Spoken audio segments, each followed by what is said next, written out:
Hi சுட்டீஸ்! வெஸ்கேட்டி தமிழ் பள்ளி சார்பாக வந்திருக்கும் ஒவ்வொரு குழந்தைகளுக்கும் ஆண்டியின் வாழ்த்துக்கள். கதைக்குள்ள போவோமா? நரி மற்றும் திருக்குறள் கதை பற்றி பார்ப்போம். ஒரு ஊரில் ஒரு புத்திசாலி நரி இருந்தது.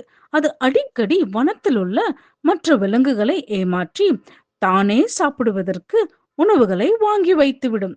ஒரு நாள் அது ஒரு கோழியிடம் சென்று, நீ அளவுக்கு அதிகமாய் சத்தம் போடுகிறாய், நான் ஒரு ஞானி, உன் குரலை சோதிக்க வேண்டும் என்றதாம். கோழி அப்படியே நம்பிவிட்டது.